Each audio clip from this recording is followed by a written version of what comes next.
જોઈએ કોરોનાની ટોપ ખબર।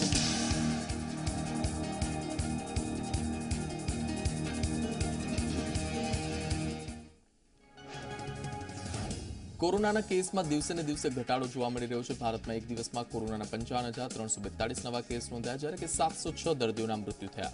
દેશમાં કોરોનાના કુલ કેસ 71.75 લાખને પાર। બીજી તરફ એક દિવસમાં 10.73 લાખ કોરોના ટેસ્ટ થયા। કોરોના ટેસ્ટિંગની કુલ સંખ્યા 8.89 કરોડને પાર। કોરોના મહામારીની અનેક આડઅસરો જોવા મળી। કોરોનાથી લોકોની માનસિક તકલીફમાં વધારો થયો। કોરોનાને કારણે લોકોમાં વધુ ડર પેદા થયો। કોરોના પેનિકના દર્દીઓ ખૂબ મોટી સંખ્યામાં આવતા થયા। આર્થિક અને માનસિક પ્રેશર વધતા આત્મહત્યાના કિસ્સામાં પણ વધારો। લોકડાઉનમાં સતત ઘરમાં રહેવાથી ડિપ્રેશનના કેસ પણ વધ્યા। આવનારા વર્ષની શરૂઆતમાં એકથી વધુ સ્ત્રોત પાસેથી કોરોનાની રસી મળવાની આશા। સ્વાસ્થ્ય મંત્રી ડોક્ટર હર્ષવર્ધને મિનિસ્ટર સાથેની બેઠકમાં આશા વ્યક્ત કરી। કોરોનાની રસી દેશમાં તમામ લોકો સુધી કેવી રીતે પહોંચાડવી તેના પર કામગીરી ચાલતી હોવાની વાત કરી। જોન્સન એન્ડ જોન્સન કંપનીએ કોરોના રસીનું ટ્રાયલ રોક્યું। કોરોના વેક્સિનની રાહ જોઈ રહેલા લોકોને વધુ એક ઝટકો। પરીક્ષણ દરમિયાન એક વ્યક્તિમાં અસ્પષ્ટ બીમારી દેખાતા હાલ વેક્સિનનું ટ્રાયલ રોકાયું। બીમારી અંગે હાલ ડોક્ટર્સ મૂલ્યાંકન કરી રહ્યા હોવાની કંપનીએ માહિતી આપી।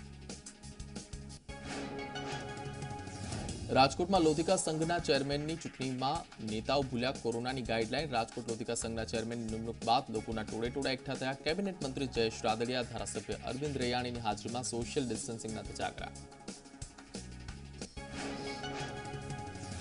વડોદરાની કરજણ ભાજપ કાર્યાલય પર કોરોના ગાઈડલાઈનના ઉડ્યા ધજાગરા। કોરોના મહામારીમાં ચૂંટણી પંચની ગાઈડલાઈન ભૂલ્યા નેતાઓ અક્ષય પટેલ, અમિત ઠાકર, શૈલેષ મહેતાની હાજરીમાં નિયમો તૂટ્યા। હોલની ક્ષમતા કરતાં વધુ સંખ્યામાં કાર્યકરો કાર્યાલય પર ઉમટ્યા।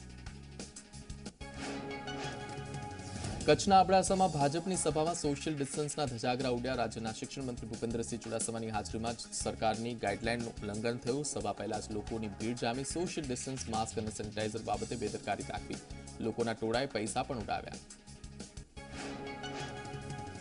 અમદાવાદની એસબીઆઈ બેંકની મીઠાખાડી બ્રાન્ચ સીલ કરાઈ, સાથે જ એટીએમ રૂમ પણ સીલ કરાયો। કોરોના ગાઈડલાઈનનું ઉલ્લંઘન થતા એએમસીના સોલિડ વેસ્ટ વિભાગે કાર્યવાહી કરી।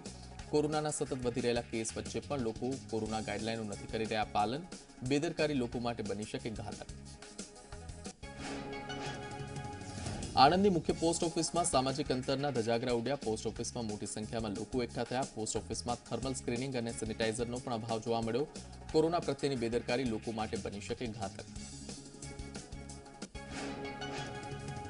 મુંબઈમાં રોજના કોરોનાના 1500થી 2000 નવા કેસ સામે આવી રહ્યા છે। ત્યારે કોરોના સંક્રમણ ફેલાતું અટકાવવા માટે બીએમસી કમિશનરે આદેશ આપ્યા। દરરોજ માસ્ક વગર નીકળતા 20,000 જેટલા લોકોને પકડવાના નિર્દેશ। નોંધનીય છે, મુંબઈમાં પહેલા માસ્ક વગર નીકળનાર પાસેથી 1,000 રૂપિયાના દંડની વસૂલાત કરવામાં આવતી, જે ઘટાડીને 200 રૂપિયા કરવામાં આવી।